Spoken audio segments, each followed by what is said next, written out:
Double Shah वो गरीब घराने में पैदा हुआ। एड़ियाँ रगड़ रगड़ कर बीएससी और बीएड किया और वज़ीराबाद के करीब निज़ामाबाद के गवर्नमेंट हाई स्कूल में साइंस का उस्ताद भर्ती हो गया। गुर्बत ज़्यादा थी और ख्वाब ऊंचे। वो नौकरी से उकता गया। उसने छुट्टी ली और 2004 में दुबई चला गया। वो 6 माह दुबई रहा। 6 माह बाद वज़ीराबाद वापस आ गया। वज़ीराबाद में उसने एक अजीब काम शुरू किया। उसने हमसायों से रकम मांगी और ये रकम 15 दिन में दुगनी करके वापस कर दी। एक हमसाया इसका पहला गाहक बना। ये हमसाया जावेद मार्बल के नाम से मार्बल का कारोबार करता था। हमसाये ने रकम दी और ठीक 15 दिन बाद दुगनी रकम वापस ले ली।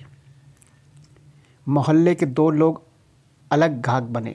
ये भी 15 दिनों में दुगनी रकम के मालिक हो गए और ये 2 गाहक इसके पास 15 गाहक ले आए और फिर ये 15 गाहक महीने में 150 गाहक हो गए।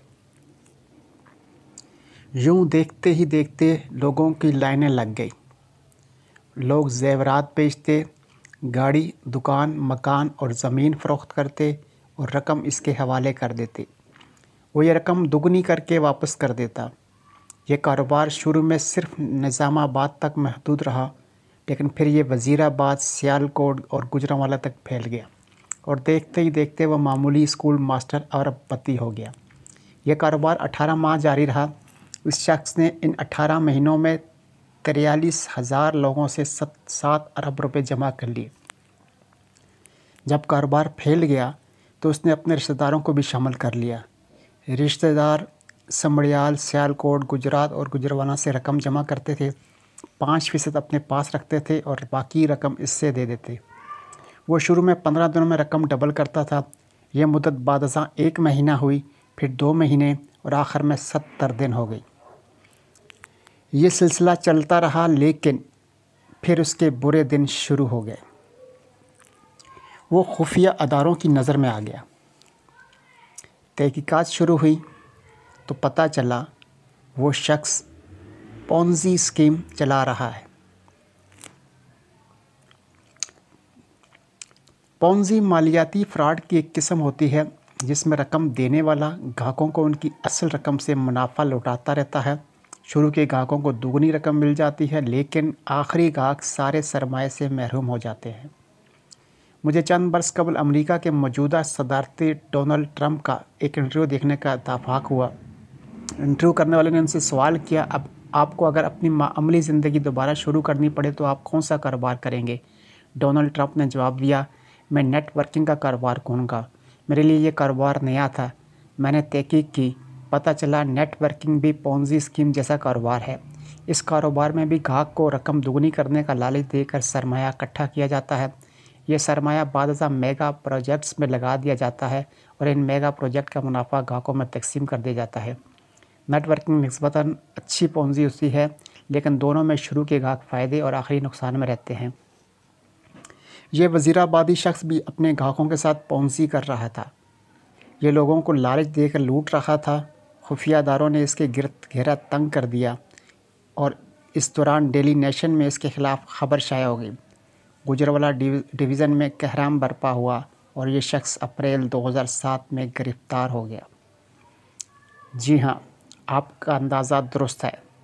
ये शख्स था सैयद सुबुदुल हसन उर्फ डबल शाह। वो डबल शाह जिसका शुमार पाकिस्तानी तारीख़ के सबसे बड़े फ्रॉडियों में होता था।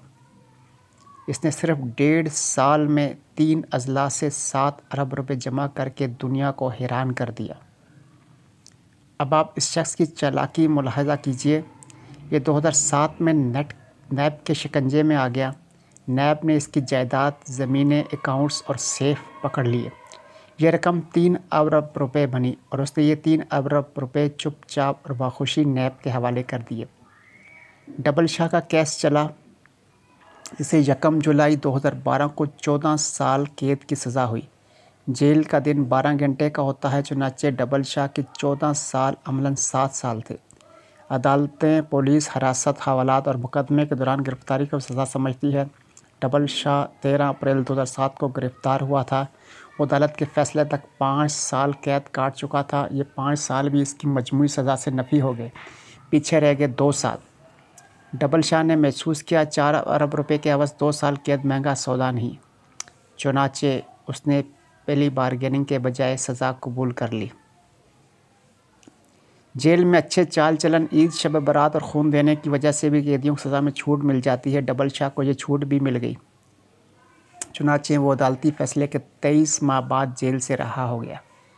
डबल शाह 15 मई 2014 को कोट लखपत जेल से रहा हुआ तो साथियों ने गेट पर उसका इस्तकबाल किया। ये लोग इसे जुलूस की शक्ल में वज़ीराबाद ले आए। वज़ीराबाद में डबल शाह की आमद पर आतिशबाजी का मुजाहरा हुआ। पाकिस्तानी तारीख के सबसे बड़े फ्राइडे को हार पहनाए गए।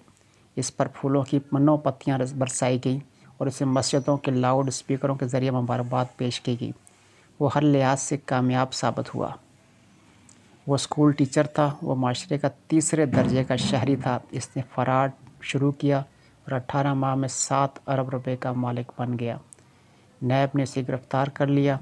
वो गिरफ़्तार हो गया। नैब एरी चोरी का ज़ोर लगाने के बाद उससे 4 अरब रुपए नहीं निकलवा सका। सज़ा हुई और वो बड़े आराम से सज़ा भुगत कर बाहर आ गया। इसने कैद के दिन भी जेल के अस्पताल और सेकंड क्लास में गुजारे। इसे जेल में तमाम सहूलतें हासिल थी। चुनाचे वो जब रहा हुआ तो वो मुकम्मल तौर पर क्लियर था। इसने अब किसी को कुछ अदा करना नहीं था और ना ही पुलिस और नैब इसे तंग कर सकती थी। वो 4 अरब रुपए अब इसके थे। ये इस रकम का बिला शिरकत गैर मालिक था। एक साबिक स्कूल टीचर के लिए 4 अरब रुपए की रकम कारून के ख़जाने से कम नहीं थी। वह वज़ीराबाद से लाहौर शिफ्ट हुआ और दुनिया भर की सहूलियात के साथ शानदार ज़िंदगी गुजारने लगा। लेकिन अब अल्लाह का निज़ाम भी मुलाहज़ा कीजिए। सैयद सबदुल हसन शाह उर्फ डबल शाह को रिहाई के 16 माह बाद अक्टूबर 2015 में लाहौर में हार्ट अटैक हुआ। ये पंजाब इंस्टीट्यूट ऑफ कार्डियोलॉजी ले जाया गया। इसकी तबीयत थोड़ी सी बहाल हुई, ये घर आया, लेकिन फिर ये शख्स 30 अक्टूबर 2015 को इंतकाल कर गया। ये शख्स 4 अरब रुपए का मालिक होने के बावजूद दुनिया से चुपचाप रुखसत हो गया। डबल शाह की सारी बेनामी जायदाद, खुफिया अकाउंट्स, कैश रकम, फैक्ट्रियाँ और प्लाजे दुनिया में रह गए और वो खाली हाथ अगले जहाँ चला गया। वो जायदाद, वो रकम, वो प्लाजे, वो खुफिया अकाउंट्स आज कहाँ हैं? दुनिया का माल दुनिया के कुत्ते चाट गए। ये क्या है? ये हमारी ज़िंदगी, हमारे ना ख़त्म होने वाले लालच और हमारी लामतनाही हर्ष की असल हकीकत है। हम इंसान अपने गिर्द लालच का वसी दीवार बनाते हैं।